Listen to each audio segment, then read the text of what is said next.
So ఎక్కడ చూసినా కూడా పుష్ప 2 ఫీవర్ కనబడతా ఉంది. గత 2 రోజుల నుంచి చూస్తూ ఉన్నాం మనం. పుష్ప 2 మా వాడు ఇన్ని కోట్లు సంపాదించాడు, మా వాడు ఇలా చేస్తున్నాడు, మా వాడు కొడితే పోలీసులకు దెబ్బ తగిలిపోతుంది, మా వాడు కొడితే దిమ్మ తిరిగిపోతుంది అని చెప్తా ఉన్నాడు తప్ప ఒక ఎర్ర చందనం సంబంధించిన ఒక స్మగ్లర్. సినిమా వినోదాన్ని పెంచాలి, విజ్ఞానాన్ని పెంచాలి, మనం చేసే పనులకు ఆ యొక్క సినిమా విజ్ఞానం అనేది తోడ్పడాలి తప్ప ఇప్పుడు ఏం జరుగుతూ ఉంది?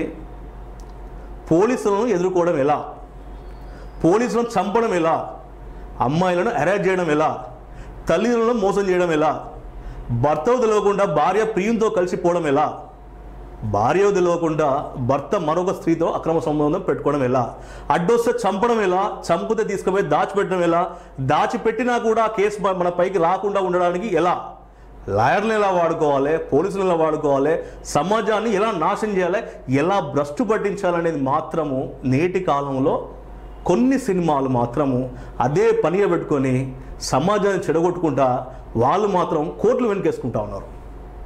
సో కాబట్టి ప్రతి ఒక్కరు ఆలోచించాలి. సినిమాను చూడొద్దని చెప్పను, కానీ సినిమాను చూసే ముందు ఆ సినిమా ఎలాంటిది, సామాజికంగా ఉందా లేదా, సమాజాన్ని నాశనం చేస్తూ ఉందా, సమాజానికి ఉపయోగపడుతుందని మాత్రం ఖచ్చితంగా మీరు గమనించండి. మీరు నాశనం అయిపోతాం, చెడిపోతాం అంటే దానికి మాకు సంబంధం లేదు, మాకు బాధ్యత మేము తీసుకోం. కానీ సమాజంలో మంచి చెడులను చెప్పేటువంటి పరిస్థితి ఈరోజు దాపురిచ్చింది. కాబట్టి మా యొక్క ఆలోచన విధానాన్ని తర్వాత మా బాధ్యతగా మేము చెప్తా ఉన్నాం.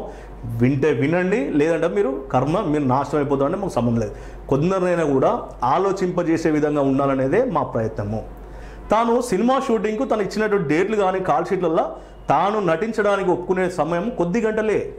ఆ సినిమా మొత్తం 3 గంటలు 2.5 గంటలు ఉంటే కొద్ది గంటలు మాత్రమే ఆ వేషం వేసుకుంటాడు ఆయన. కానీ ఆ సినిమా చూసినటువంటి సినిమా చూసి థియేటర్ నుంచి బయటకు వచ్చిన వాళ్ళు మాత్రం ఆ సినిమానే ఫాలో అవుతాను. వాళ్ళలాగా జుట్టు పెంచుకోవడం, వాళ్ళలాగా బట్టలు వేసుకోవడం, వాళ్ళలాగా డ్రెస్సింగ్ కానీ, చెవు కమ్మలు కానీ, ముక్కు పోగులు కానీ మొత్తం వాళ్ళని గెటపై మార్చుకుంటాడు. వాడు ఇంట్లో ఉన్న తల్లిదండ్రులను మొక్కడు, ఎక్కడో ఉన్నటువంటి కనపడని మాత్రం పోయి మొక్కుతూ ఉంటాడు, చేస్తాడు. నిన్న చూస్తే పుష్ప 2 సినిమా థియేటర్ దగ్గర రిలీజ్ రోజు అది బెనిఫిట్ షో, ప్రీమియర్ షో, కేవలం ఫ్యాన్స్ కోసం మాత్రమే ఏర్పాటు చేయబడిన ప్రత్యేక షో. ఆ షోకు తన 2 పిల్లలతోటి భార్యతోటి సినిమాకు వెళ్ళిన ఒక ప్రబుద్ధుడు. సరే, ఆయనను ఇప్పుడు మనం బాధపెట్టడం ఉద్దేశం కాదు, కానీ నువ్వు ఆ సినిమాకు పోవడం వల్ల ఆ తొక్కిసలాడలా అప్పుడే అల్లు అర్జున్ వచ్చిండు, సినిమా హీరో, పుష్ప 2 హీరో రావడం వల్ల ఒకరు ఏం చేసిళ్ళు, మీద బడులుకిళ్ళు. ఆ తొక్కిసలాడలా పాపం ఆ తల్లి, ఆ మహిళ చనిపోయింది. పిల్లాడు ఆసుపత్రిలో పరిస్థితి విషమంగా ఉంది, ట్రీట్మెంట్ జరుగుతూ ఉంది. తర్వాత ఆ పుష్ప టీం ఏం చేసి మేము బాధపడుతూ ఉన్నాం, తర్వాత మేము ఆవేదన వ్యక్తం చేస్తూ ఉన్నాం అని టీం రకరకాలుగా ఎక్స్ వీడియో ద్వారా, తర్వాత సోషల్ మీడియా ద్వారా, యూట్యూబ్ ద్వారా స్పందించిళ్ళు. నేను ఒక 25 లక్షల రూపాయలు ఇస్తున్నాను ఆ కుటుంబానికి, అన్నలాగా అనుకో, కుటుంబ సభ్యులాగా అనుకో అని చెప్పేసి అల్లు అర్జున్ కూడా చాలా చక్కగా చెప్పాడు. ఓకే, కానీ జీవితకాలం మొత్తం కూడా బతుకున్నంత కాలం ఆ పిల్లలకు తల్లిని తెచ్చేయగలుగుతారా అంటే ఇక్కడ సినిమా వల్ల తప్పని అనను, భర్త కూడా తప్పే ఉన్నది. వాళ్ళు సినిమా దేశీలు రమ్మన్నారు, సినిమాని చూడమన్నారు తప్ప నేను ఎగేసుకో ఉరుకుమని చెప్పలే. ఇలా నీ తప్పే ఎక్కువ ఉన్నది. కానీ అక్కడ ఏర్పాటు చేయకపోవడము, నువ్వు వస్తున్నావంటే నీ ఫ్యాన్స్ ఫాలోయింగ్ ఎక్కువ ఉన్నది, ఫ్యాన్స్ ఖచ్చితంగా కూడా రెచ్చిపోతారు, ఫ్యాన్స్ ఖచ్చితంగా కూడా గుమిగూడతారు, ఉరుకుతారు అనే విషయం నీకు తెలియదా?